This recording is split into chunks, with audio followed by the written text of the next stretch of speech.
Welcome to Andhraprabha TV. నేను సౌజన్య.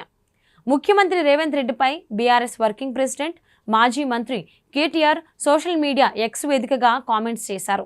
36 సార్లు ఢిల్లీకి పోయినా ₹3 తెచ్చింది లేదని, ఎస్ఎల్బీసీ సొరంగం కూలి 8 మంది కార్మికులు చిక్కుకుంటే సీఎం ఎన్నికల ప్రచారంలో మునిగిపోయారని విమర్శించారు. ఆయన 3 నెలలుగా జీతాలు లేక అల్లాడుతున్నామని కార్మికులు వాపోతుంటే ఎన్నికల ప్రచారం ముగించుకుని నిమ్మలంగా మళ్లీ హస్తినబాట పట్టారని దుయ్యబట్టారు. ఆయన సొరంగంలో సహాయక చర్యలు ఒక్కడికి కూడా ముందుకు పడలేదని కేటీఆర్ ఎద్దేవా చేశారు.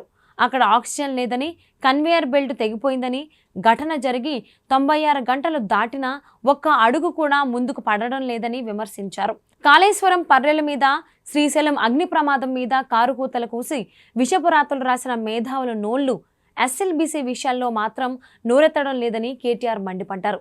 ఇప్పటికైనా ముఖ్యమంత్రి రేవంత్ రెడ్డి హస్తనయాత్రలు మాని ఆ కార్మికుల గోడు వినాలని కేటీఆర్ సూచించారు. ఆ సొరంగంలో చిక్కుకున్న కార్మికుల కుటుంబాలకు ధైర్యాన్ని ఇవ్వాలన్నారు. ఆయన అక్కడ చిక్కుకున్నవి సాధారణ ప్రాణాలు కాదని, ఈ జాతి సంపద అని కేటీఆర్ వ్యాఖ్యానించారు. ఎస్ఎల్బీసీ సొరంగ ప్రమాదంపై రాష్ట్ర ప్రభుత్వం హైకోర్టు న్యాయమూర్తి ఆధ్వర్యంలో జ్యుడిషియల్ కమిషన్ ఏర్పాటు చేయాలని కేటీఆర్ డిమాండ్ చేశారు.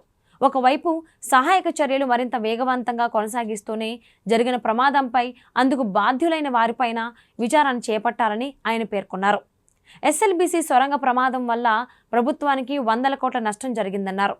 ఇంతకుముందు సుంకిసాల, పెద్దవాగు ప్రమాదాలు జరిగినప్పుడు కూడా ప్రభుత్వం ఎలాంటి దర్యాప్తు చేపట్టలేదని, బాధ్యులపై ఎలాంటి చర్యలు తీసుకోలేదని తెలిపారు. ఆయన ఎస్ఎల్బీసీ సొరంగ ప్రమాదంలో చిక్కుకున్న వారిని సురక్షితంగా తీసుకొచ్చేలా రాష్ట్ర ప్రభుత్వం చర్యలు తీసుకోవాలని కోరారు కేటీఆర్.